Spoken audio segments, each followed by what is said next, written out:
Bonjour à tous, c'est Laetitia et aujourd'hui on explore une nouveauté qui change la recherche sur Google, AI Overview. Cette IA promet des réponses instantanées et synthétiques et on entend qu'elle devrait sortir en France dans les prochains jours malgré les retards liés à la réglementation. Avec Olivier, on va décrypter ce que ça signifie vraiment. Bonjour Laetitia.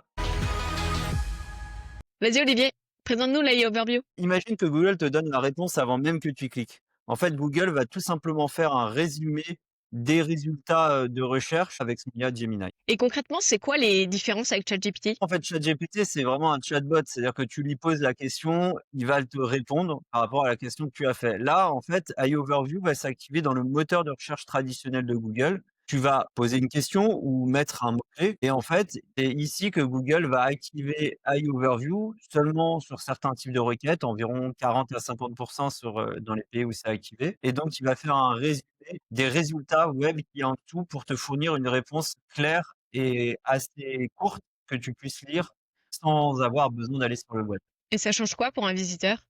Bah, qu'est-ce que ça change? C'est-à-dire que le visiteur, il est tout simplement chez Google, il reste chez Google et donc c'est sans doute plus pratique pour lui. En tout cas, c'est ce que vante Google, que ça améliorerait son expérience utilisateur. Pour les utilisateurs, c'est clair, mais il y a aussi des implications pour les sites web et Google lui-même.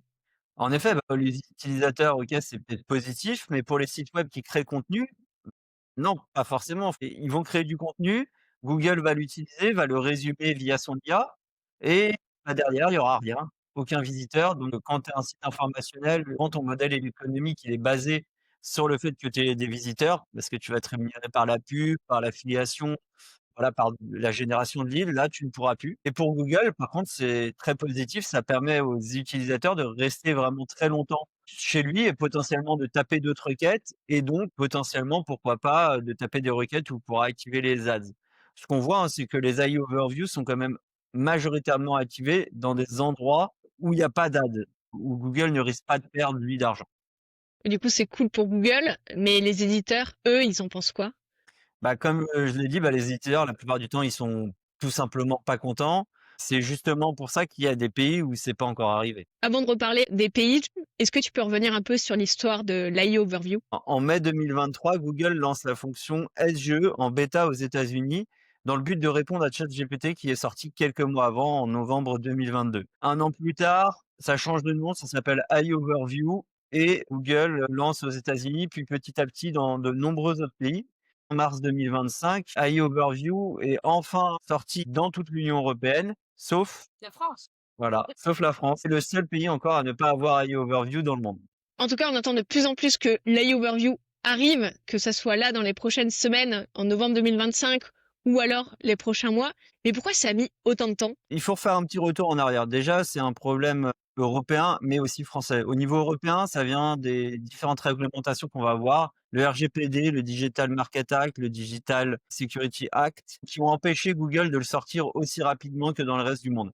Après, on va avoir d'un point de vue français, parce que là, on a quand même plus de 6 mois d'écart entre la sortie, par exemple, en Allemagne, en Italie, en Suisse, hein, qui est un pays en partie francophone, ou en Belgique, et la France. Et ce problème-là, il viendrait principalement de ce qu'on appelle le droit voisin, qui en fait impose à Google de partager ses revenus publicitaires avec la presse. Et donc la presse a menacé pas mal de fois Google et qu'elle a gagné plusieurs procès, hein. Il y a eu plusieurs centaines de millions d'euros qui ont dû être versés par Google aux éditeurs de presse. Google a eu peur et là, il y a pas mal de négociations en ce moment entre les éditeurs de presse et Google pour savoir qui Google AI Overview peut sortir et quand. Et on a pu voir des récits d'hallucinations assez spectaculaires. Par exemple, l'AI Overview qui explique qu'il faut coller le fromage à la pizza pour éviter qu'il dégouline. Tu penses qu'ils ont eu le temps de faire des mises à jour, qu'ils ont adapté ça ou qu'on va avoir encore des problèmes d'hallucination? Alors, cette problématique d'hallucination, surtout par exemple la colle sur la pizza, c'était quand même au début, hein, de SGE, d'AI Overview. Donc aujourd'hui, ça arrive très rarement. Alors ça ne veut pas dire que l'IA ne peut pas se tromper, hein. Il y a toujours ces risques d'hallucination comme sur ChatGPT, hein. Il y aurait encore, j'avais vu des chiffres, peut-être entre 5 et 10 d'hallucination sur certains types de réponses. Donc il y a toujours quelques possibilités que l'IA ne réponde pas parfaitement, mais c'est beaucoup moins le cas qu'au début. Je pense qu'il y aura peu de risques d'avoir des réponses fausses. Par contre, il y a d'autres problématiques.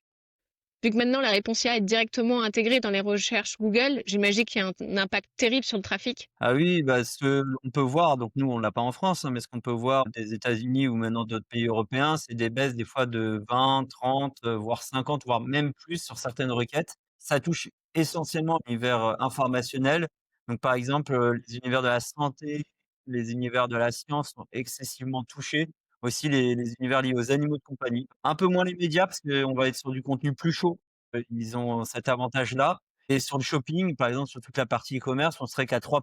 Donc en fait, ça dépend vraiment de où tu te trouves, mais c'est sûr que si tu as un site informationnel, AI Overview va avoir un véritable impact pour ton site. Du coup, face à cette nouveauté, comment on prépare son site? Tout simplement en mettant en place une stratégie de géo, par exemple en s'aidant de Mindex, hein, qui va permettre de voir si l'AI Overview s'active sur telle ou telle requête, qui va permettre ensuite de voir quels sont nos concurrents qui sont cités, si nous on est cités, quelles seraient les sources utilisées par Google pour améliorer et pour créer ces résumés. Grâce à ces données-là, on va pouvoir ensuite activer des optimisations que nous propose aussi un outil. Par exemple, mieux travailler ces données structurées de type JSON. Ça va être aussi améliorer son contenu ou créer de nouveaux contenus.